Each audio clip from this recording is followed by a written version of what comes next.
Hola, mi nombre es América Contreras. Soy Jonathan Mauricio Velasco Marcos. Mi nombre es Ever Adiel. Y yo, Fátima Andrade Barrios. Y en esta ocasión les hablaremos sobre el patrimonio. El patrimonio. Cuando escuchamos la palabra patrimonio, solemos pensar en monumentos, cultura o arte. Pero en el derecho civil, el patrimonio tiene un significado muy específico y fundamental. Está relacionado con los bienes, los derechos y las obligaciones que tiene una persona. En este video te explicaremos qué es el patrimonio en el derecho civil, por qué es importante y cómo se clasifica.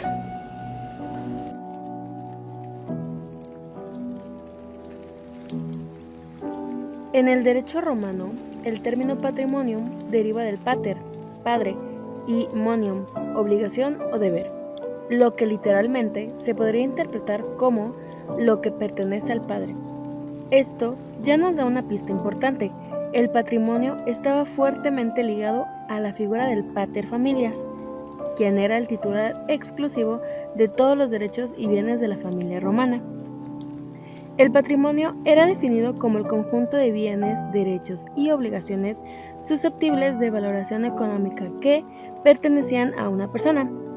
Esta concepción es lo que en el derecho moderno conocemos como una universalidad jurídica, un conjunto de elementos heterogéneos, activos y pasivos que forman una identidad jurídica única.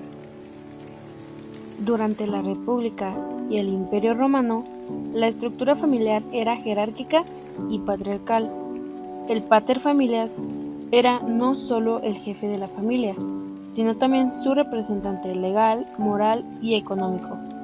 Todo lo que los demás miembros de la familia adquirían, incluyendo esclavos, hijos y esposa bajo manus, formaban parte del patrimonio del pater familias. Por lo tanto, el patrimonio no era individual, sino colectivo bajo una sola cabeza, el padre. Solo con la muerte del pater familias, los hijos pasaban a ser autónomos y se constituían entonces nuevos patrimonios.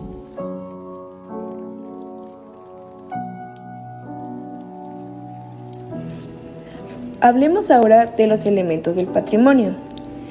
El patrimonio se compone de dos grandes partes, el activo y el pasivo. El activo es todo lo que una persona tiene y que tiene valor económico. Aquí entran los bienes, como una casa, un coche o una computadora. También se incluyen los derechos, como el derecho a cobrar un salario, una pensión o una renta. Es decir, el activo incluye tanto lo que ya poseemos como lo que legalmente nos deben y podemos cobrar. Estos derechos pueden ser reales, como la propiedad de un terreno, o personales, como el derecho a exigir el cumplimiento de un contrato.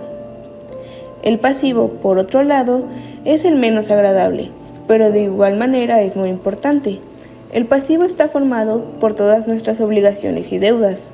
Por ejemplo, un préstamo bancario, una hipoteca o una deuda con una tarjeta de crédito.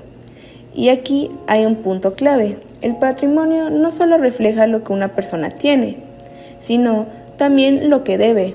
Por eso la diferencia entre el activo y el pasivo nos permite saber si una persona es solvente o insolvente.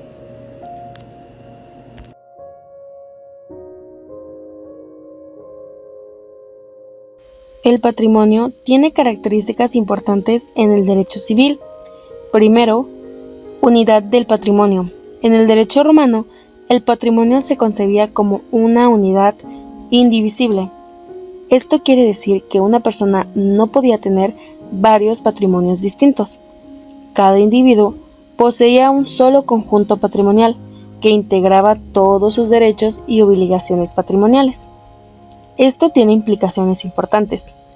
Todo lo que una persona adquiría por herencia, compra, donación, etc., pasaba a formar parte de este único patrimonio.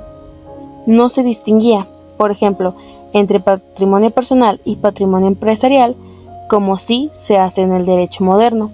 Incluso si alguno realizaba diferentes actividades económicas, todo quedaba bajo un mismo patrimonio jurídico. Segundo, es una universalidad jurídica. El patrimonio era considerado una universalidad jurídica, es decir, un conjunto de elementos patrimoniales organizados como una sola entidad legal, más allá de los objetos materiales que lo integraran. Esto significa que el patrimonio se trataba como un todo, que podía ser transmitido, heredado o embargado. También permitía la transmisión en bloque, como una sola unidad, lo cual facilitaba la sucesión hereditaria. Y estaba compuesto por elementos heterogéneos, dinero, tierras, derechos, deudas, pero se trataba jurídicamente como un solo bien. Tercero, contenido patrimonial, activos y pasivos. El patrimonio romano se componía de elementos activos y pasivos. Los activos, que eran los bienes muebles como ganado, dinero, herramientas, inmuebles, que eran tierras, casas, y derechos reales, como la propiedad y el usufructo. Los pasivos son las deudas y obligaciones que el titular tiene hacia terceros. Lo importante aquí es que el patrimonio incluía tanto lo que se poseía como lo que se debía. Por ello, al heredarlo, un patrimonio, los herederos también podían heredar las deudas del fallecido. Cuarto, titularidad del pater familias. En la organización social romana, el patrimonio pertenecía exclusivamente al pater familias, es decir, al jefe masculino de la familia. Aunque sus hijos o esclavos generaran riquezas, estas no se les atribuían a ellos, sino directamente al pater. Esto implicaba que solo el pater familias podría ser titular de derechos patrimoniales. Los miembros de la familia estaban bajo su autoridad y no podían disponer legalmente de los bienes que administraban. Las adquisiciones hechas por esclavos o hijos bajo potestad se incorporaban automáticamente al patrimonio del pater. 5. Capacidad de disposición. El titular del patrimonio, el pater familias, tenía plena capacidad de disposición sobre todos los bienes y derechos. Esto incluía la posibilidad de vender, donar o hipotecar bienes, transmitir el patrimonio completo o parte de él por testamento y establecer pactos, contratos y obligaciones con terceros. Este dominio absoluto sobre el patrimonio reflejaba la fuerte jerarquía familiar y la figura del pater como figura casi soberana dentro de su casa, la domus.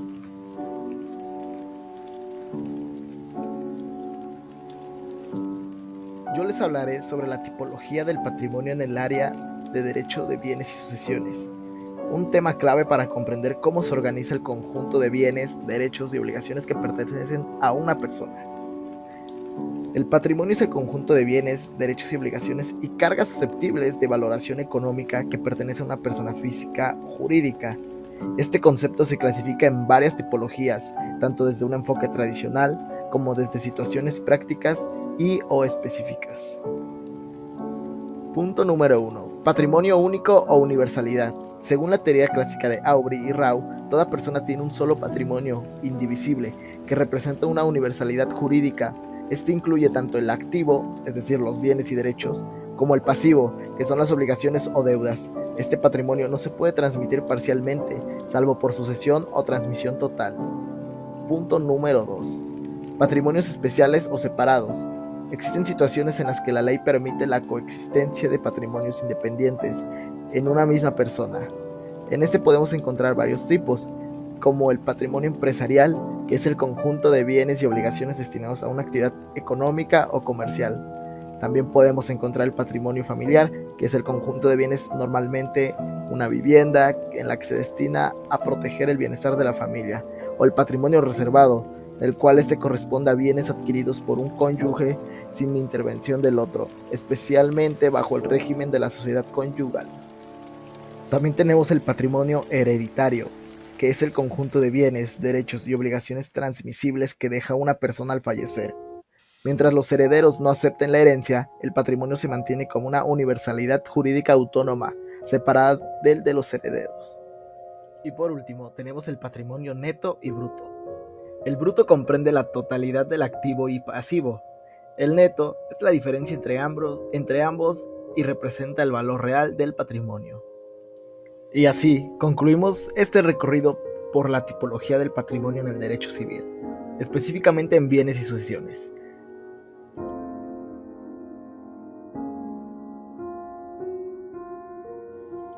Para continuar, ahora hablaremos de los sujetos del patrimonio. En el mundo del derecho, uno de los conceptos clave que conecta a las personas con los bienes es el patrimonio. ¿Pero quién puede tener patrimonio? Pues vamos a hablar de los sujetos del patrimonio, quiénes son, cómo se clasifican y qué ejemplos existen en la vida real. Sección 1. ¿Qué es el sujeto del patrimonio? Los sujetos del patrimonio son aquellas personas que pueden ser titulares de derechos y obligaciones patrimoniales, es decir, quienes pueden tener bienes, deber dinero o ser beneficiados de algún ingreso. La sección 2. Tipos de sujetos del patrimonio. Existen 3 tipos principales que debes conocer: la persona física o natural, la persona moral o jurídica y el nasciturus. Una persona física es cualquier ser humano individual. Tiene capacidad jurídica, lo que significa que puede ser titular de derechos y obligaciones desde su nacimiento. Veamos algunos ejemplos. María González, una abogada que tiene casa, coche e ingresos. O Pedro López, comerciante informal con negocio propio. Según la doctrina clásica, toda persona tiene al menos un patrimonio, aunque sea pasivo. Las personas morales son entes creados por la ley, tienen personalidad jurídica y patrimonios independientes de sus miembros. Las personas morales pueden ejercer derechos y contraer obligaciones como si fueran personas reales. El nasciturus es el ser humano que ha sido concebido pero aún no nace. Aunque todavía no tiene personalidad jurídica completa, puede ser sujeto de derechos patrimoniales si nace vivo. Algunos ejemplos son como un hijo por nacer que hereda según el testamento de su padre, o un bebé no nacido que figura como beneficiario de un seguro. Como otro punto, tenemos las figuras especiales. Existen situaciones particulares donde el patrimonio puede existir sin un sujeto definido de forma inmediata. Entre ellos están la herencia yacente, que es la masa hereditaria aún sin titular esperando aceptación de herederos, o el fideicomiso, que son instrumentos legales donde el patrimonio se separa del dueño y se asigna un fin específico. Ya por último, tenemos la doctrina y modernidad jurídica, que la doctrina clásica de Aubry y Rau sostiene que el patrimonio es inseparable de la persona, no puede haber patrimonio sin sujeto, pero en la práctica moderna, el derecho reconoce excepciones útiles para la economía y la sociedad, como el fideicomiso, la herencia yacente o el patrimonio familiar.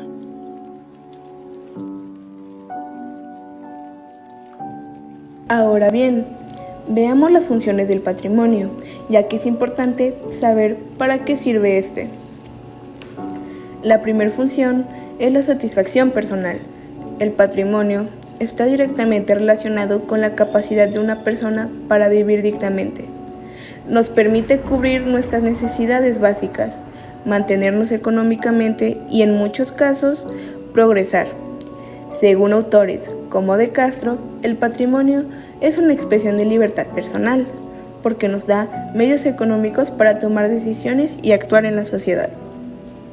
La segunda función es la garantía de los acreedores, otra función esencial, ya que el patrimonio de una persona responde por el cumplimiento de sus obligaciones frente a los acreedores.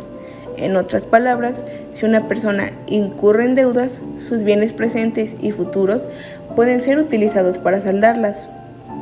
Pero también hay límites. Hay bienes inembargables, como ropa básica, herramientas de trabajo o salario mínimo. Esto protege al deudor, asegurando que pueda seguir subsistiendo. Por consiguiente, tenemos la función de organización y continuidad jurídica. El patrimonio también tiene una función fundamental en lo que se refiere a la transmisión de la herencia. A la muerte de una persona, su patrimonio, entendido como el conjunto de derechos, bienes y obligaciones valorables en dinero, se transmiten a sus herederos como una universalidad jurídica.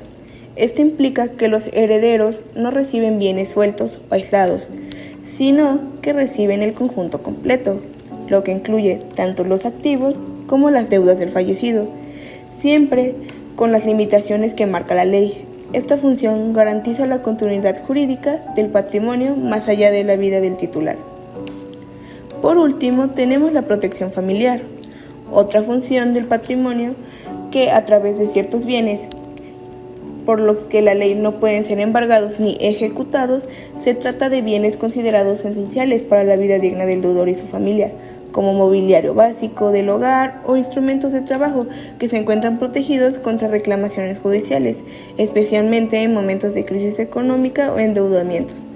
Esto refleja un equilibrio entre el derecho del creador a cobrar y a la necesidad del deudor de mantener condiciones mínimas de vida para él y su núcleo familiar.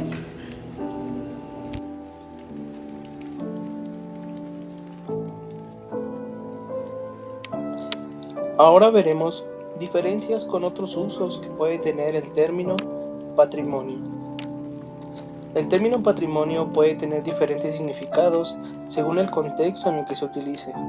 Es fundamental distinguir entre ellos para comprender su alcance y protección legal. Ahora veremos 3 de ellos. En el primero, en el ámbito jurídico, el patrimonio se refiere al conjunto de bienes, derechos y obligaciones con valor económico que posee una persona.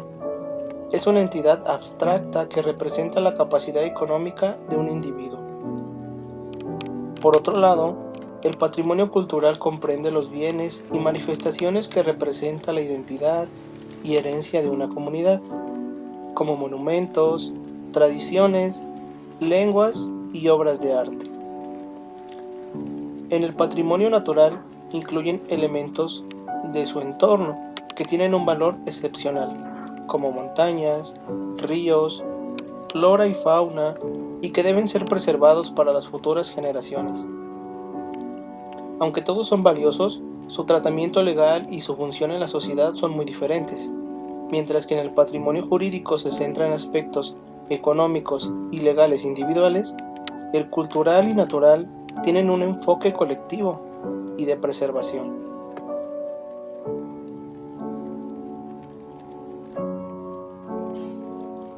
Bien, ahora veremos unos aspectos que son fundamentales también, como la protección y la disposición del patrimonio. El derecho civil establece las normas para la protección y disposición del patrimonio de las personas, garantizando un equilibrio entre la autonomía individual y la justicia entre las partes. En el Código Civil del Estado de Veracruz, regula cómo podemos disponer de nuestro patrimonio a través de actos jurídicos como testamentos, contratos de compraventa, donaciones y constitución de hipotecas. Por ejemplo, el testamento permite a una persona disponer de sus bienes para después de su muerte, respetando las disposiciones legales y los derechos de los herederos forzosos. Además, la ley establece límites y protecciones, como la inembargabilidad de ciertos bienes necesarios para la subsistencia del deudor y su familia, y los derechos del cónyuge sobreviviente sobre la vivienda familiar. Estas disposiciones buscan proteger a las personas en situaciones de vulnerabilidad y asegurar que la transmisión del patrimonio se realice de manera justa y equitativa.